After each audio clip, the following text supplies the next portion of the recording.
Please আমাকে মাফ করে দাও। আমি সত্যি বুঝতে পারিনি যে ইউন হয়তো খারাপ একটা ছেলে হবে। আমাকে মাফ করে দাও প্লিজ। আমাকে শেষ একটা সুযোগ দাও প্লিজ। আমি প্রমিস করছি আমি আমার সবটা দিয়ে তোমার মন পাওয়ার চেষ্টা করব।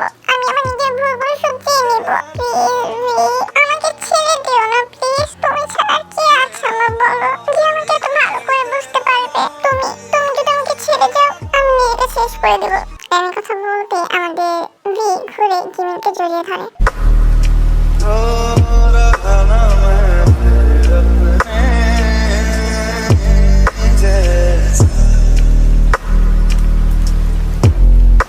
मेरा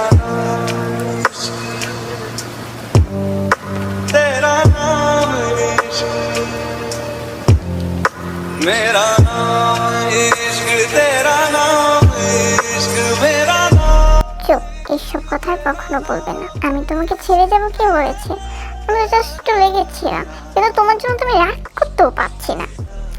আমি তোমার কাছে সারা জীবন থাকবো, সব সময় থাকবো, আর তোমাকে সবসময় জ্বালাতন করব।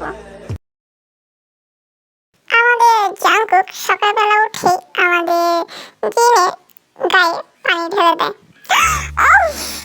আল্লাহ, এই শয়তানরা, তোর কি হয়েছে? হ্যাঁ, তুই আমার শরীরে এইভাবে পানি ঢেলে দিছিস কেন? এই মুখ সামলেই কথা বলবি, এটা তোর বাড়ি না বুঝলি? আর ভোর হয়ে গেছে, নামাজ পড়তে ওঠ।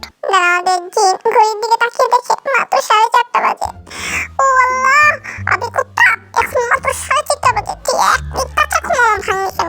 আমাদের জিন উঠে জেকে হাত ধরে ওয়াশরুমের ভিতরে নিয়ে চুবাতে থাকে পানির ভিতরে। কি ভাবছিস আমি তোকে ছেড়ে দেবো? হ্যাঁ, তুই আমাকে পানি দিয়ে গোসল করে দিবি আর আমি তোকে এইভাবে ছেড়ে দেবো না? তোর একদিন চামা একদিন। আবার বুঝ, পানি দিয়ে সকালে গোসল করলে কেমন লাগে? জিন ছাড় আমাকে। দেন তখনই আমাদের জিনের মনে পড়ে যে জাঙ্কুক ওর জামাই হয়, ওইটা জাঙ্কুকের সাথে কি করছে।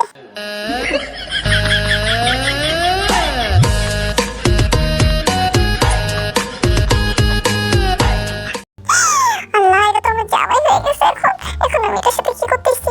দেন তখনই জিন জাঙ্কুককে ছেড়ে দেয়। শয়তান মেয়ে, আমি শুধু তোকে সাচ্চন্নি বলি, এটার জন্যই বলি তুই কি করে তোর জামাইয়ের গায়ে এইভাবে হাত তুলতে পারি? হ্যাঁ, আসলে জামাই আমি কি তোমাকে হাত তুলছি বলো? তোমাকে একটু গোসল করে দিছি বলো, নামাজ পড়তে পাক পবিত্র হতে হয় না, তাই আর কি। তো তুমি ফ্রেশ হয়ে আসো, আমি নামাজে দাঁড়াই। হ্যাঁ, দেন এটা বলি জিন ওখান থেকে দৌড়ে চলে যায়। আমার সাথে এখন তুই যা করলি এটার ওষুধ তুই খুব ভয়ানক ভাবে দিতে হবে। দেন এটা বলে আমাদের জাঙ্কুক ফ্রেশ হয়ে নামাজ পড়তে চলে যায়। দেন আমাদের জিন রেডি হয়ে নাস্তা বানিয়ে টেবিলে রেডি করছিল। দেন তখনই আমাদের জাঙ্কুক আসে। কুক, দেখো তো আমি তোমার জন্য কত কিছু রান্না করেছি, খেয়ে বলো তো কেমন হয়েছে? বুঝলাম, কিন্তু তুই কি জানিস না আমি যে সকালবেলা নাস্তা করার আগে চা খাই? আমার চা কোথায়? তোমার চা? তুমি এখানে একটু বসো, তোমার জন্য চা বানিয়ে নিয়ে আসছি। দেন এটা বলে আমাদের জিন রুমে গিয়ে খুব সুন্দর করে আমাদের জাঙ্কুকের জন্য চা বানিয়ে নিয়ে আসে। জাঙ্কুকি, এই নাও তোমার জন্য চা নিয়ে এসেছি। আমাদের জাঙ্কুক চায়ের কাপ ধরতে নেবে, তখনই আমাদের জিনের হাতে এই চায়ের কাপটা ফালিয়ে দেয়। আমাদের জিনও রাগে সে গরম হাতে আমাদের জাঙ্কুকের গালের উপর চেপে ধরে। দুজনই একসাথে চিৎকার করছিল, কুত্তা শয়তান মেয়ে, তুই আমার হাত পুড়ে দিয়েছিস। ও সাচ্চন্নি, তুই আমার গাল পুড়ে দিয়েছিস। দেন কিছুক্ষণ পর দুজনই নিজেদের হাত এবং গাল নিয়ে পানিতে ধুতে যায়। দেন তখনই আমাদের জিন বলে, ও আল্লাহ, আমি কেন নিজের রাগ সামলাতে পারি না? জিন নিজের রাগ সামলা আর ভালোবেসে ওর ভালোবাসা পা, ঠিক আছে? এভাবে রাগ দেখালেও তো কখন ভালোবাসবো? হ্যাঁ, শান্ত হয়ে আমার জন্য সবকিছু করতে হবে, ঠিক আছে? এইভাবে একটা করলে তুইও সেটার উত্তর দিবি একদমই না। শান্ত হইতে হইবে, শান্ত। ওফ, আমার গাটারে কি করে ফেললো এই মেয়েটা।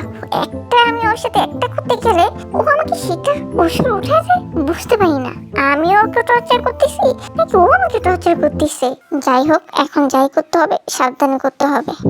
জিন্নি একবার আমাকে বলেছিল ও আমার সামনে যে কোনো সময় আসতে পারে, যে কোনো সময় আমার সামনে এসে আমাকে বিয়ের প্রস্তাব দেবে বলেছিল।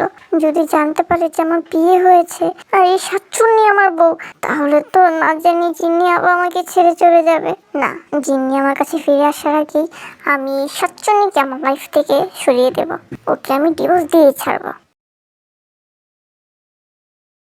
আমাদের জিনকে কল করে বলে যে আগামী সপ্তাহে জিমিনের শ্বশুর শাশুড়ি জিনের বাবা মা বাসায় ফিরে আসবে।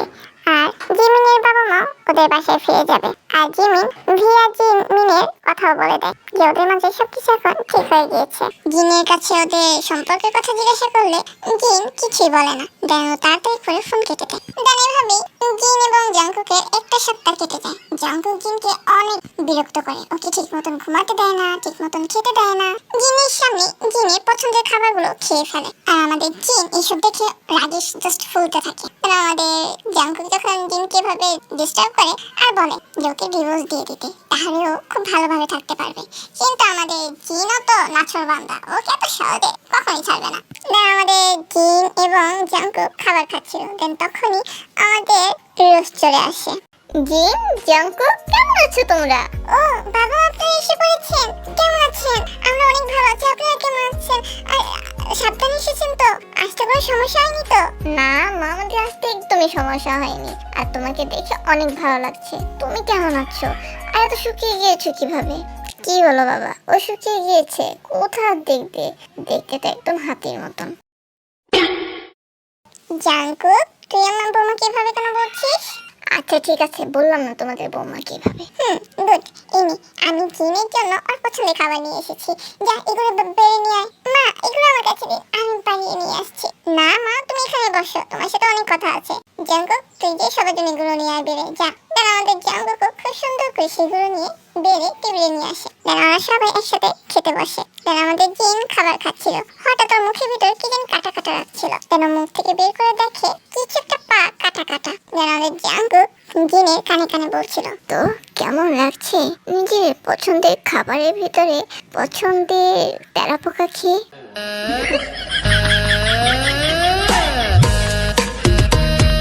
দেন তেলাপোকার কথা শুনে আমাদের জিন বমি করতে করতে ওয়াশরুমে চলে যায়। এটা দেখে তো আমাদের রোজ দেখে তো অনেক খুশি যে হয়তো আমাদের জিন প্রেগনেন্ট হয়ে গিয়েছে। জাংকুক, তুই প্রেবার সেটা তো জানতাম, বাট তুই যে তো ফার্স্ট সেটা তো কখনোই ভাবিনি। তুই আমাদেরকে তো তাড়াতাড়ি দাদা দাদি বানিয়ে দিলি। হাই, আমি তো অনেক খুশি। জাংকুকের আম্মু, এত কথা বলো না, তুমি যাও জিনকে যা ধরো। জাংকুক, আমি অনেক প্রাউড ফিল করছি তোকে দিয়ে। এই এক সপ্তাহে তুই আমাদেরকে এত ভালো একটা খবর দিবি। হায়, আমি এটাই আশা করছিলাম তোর কাছ থেকে। আমাদের জাংকুক তো রোজ এবং কথা কিছুই বুঝতে পারছিল না। বাবা, তুমি কি বলতে চাইছো? না বোঝা ভান করিস না, জিন প্রেগনেন্ট তাই না, তার জন্য এরকম বমি করছে। সাবাস বাবা, আমি তোর উপর গর্ব করি যে আমাদেরকে এত তাড়াতাড়ি দাদা দাদি বানিয়ে দিয়েছিস। সাবাস, এখন জাস্ট ফুটফুটে একটা বাচ্চা আসলেই হয়েছে আমাদের কোলে। আমরা আমাদের নাতির সাথে নাতি নাতনির সাথে খেলা করব। জাস্ট ভাবতে অবাক লাগছে আমার। কথা বলতে বলতে বাহিরে চলে যায় মিষ্টি আনার জন্য। আর এসব কথা শুনে তো আমাদের জাংকুকের মাথায় আকাশ ভেঙে পড়লো। হায় আল্লাহ, আমি তো জিনকে একটু পারেশানি করতে চেয়েছিলাম, এখন দেখি উল্টা বাসা আমার মাথাতেই পড়লো।